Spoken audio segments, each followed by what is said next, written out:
अस्सलातु वस्सलामु अलैका या रसूलल्लाह व आला आलिका व सहाबिका या हबीबल्लाह। बिस्मिल्लाहिर्रहमानिर्रहीम। शुरू अल्लाह के नाम से जो बड़ा मेहरबान नहायत रहम वाला है। अस्सलामु अलैकुम। मैं आपको रहमत एंड पीस चैनल पर खुश आमदीद कहती हूँ। उम्मीद है कि आप सब खैरियत से होंगे। मेरी दुआ है कि अल्लाह ताला आप सबको अपने हिफ्ज़ अमान में रखे।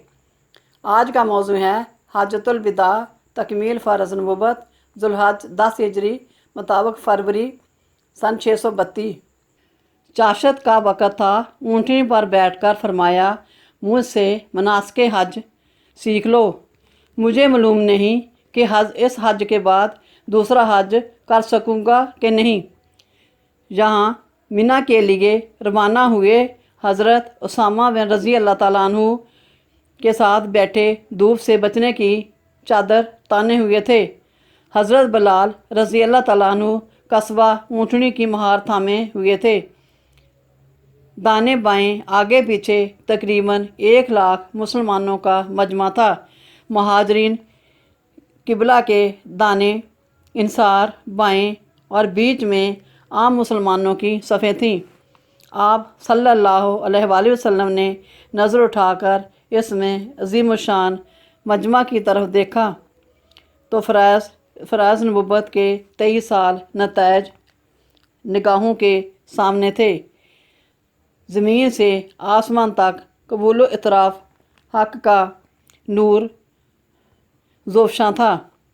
दीवान फ़ज़ाइल अंबिया साबिक़ के फ़राइज़ तबलीग के कारनामों पर ख़त्म रसालत की मोहर सबत हो रही थी और दुनिया अपनी तख्लीक के लाखों बरस दीन फितरत की तकमील का मज़दा कायनात के ज़र्रा ज़र्रा की ज़बान से सुन रही थी। इसी आलम में कस्बा ऊँटनी पर सवार होकर रसूल अकरम सल्लल्लाहु अलैहि वसल्लम ने खुतबा दिया। 4 ज़ुल्हज इतवार का दिन था जब आप सल्लल्लाहु अलैहि वसल्लम मक्का मुअज़्ज़मा में दाखिल हुए। तस्बीह और तहलील करते हुए आप सल्लल्लाहु अलैहि वसल्लम ने तवाफ़ किया, दोगाना नमाज अदा की, मनासिक हज अदा करने अरफ़ात आए और फिर अरफ़ात में नमरा के मकाम पर खुतबा दिया। आप सल्लल्लाहु अलैहि वसल्लम ने फरमाया, हाँ, जहलियत के तमाम दस्तूर मेरे दोनों पाँव के नीचे हैं। लोगों, बेशक तुम्हारा रब एक है और बेशक तुम्हारा बाप एक है। हाँ, अरबी को अजमी पर और अजमी को अरबी पर, सुर्ख को स्याह पर और स्याह को सुर्ख पर कोई फजीलत नहीं, मगर तकवा के सबब हर मुसलमान दूसरे मुसलमान का भाई है और मुसलमान बाहम भाई भाई हैं।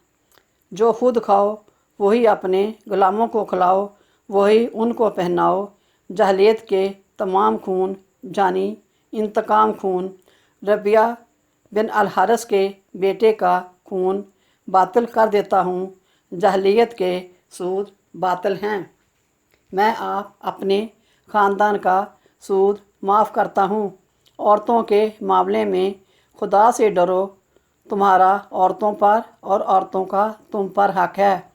तुम्हारा खून और तुम्हारा माल ता क़यामत इसी तरह हराम है जिस तरह ये शहर हराम है।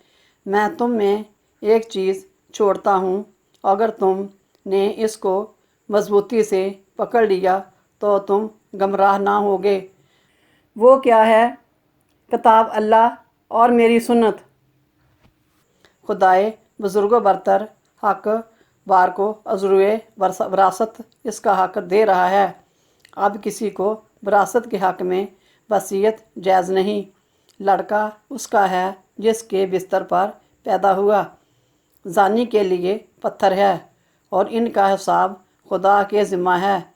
जो अपने बाप के अलावा किसी और के नस्ब से होने का दावा करे और जो ग़ुलाम अपने मौला के सिवा किसी और की तरफ अपनी निस्बत करे, इस पर खुदा की लानत है। हाँ, औरत को अपने शौहर के माल से इसकी इजाज़त के बगैर कुछ देना जायज़ नहीं। कर्ज़ अदा किया जाए, आरियत वापस की जाए, अतिया लुटा जाए, ज़ामन ताबान का ज़िम्मेदार है। मेरे इस रहमत और पीस चैनल को सब्सक्राइब करें, लाइक करें, शेयर करें और कमेंट करें ताकि मेरी अगली वीडियो आपको मिल सके। अस्सलामु अलैकुम, शुक्रिया।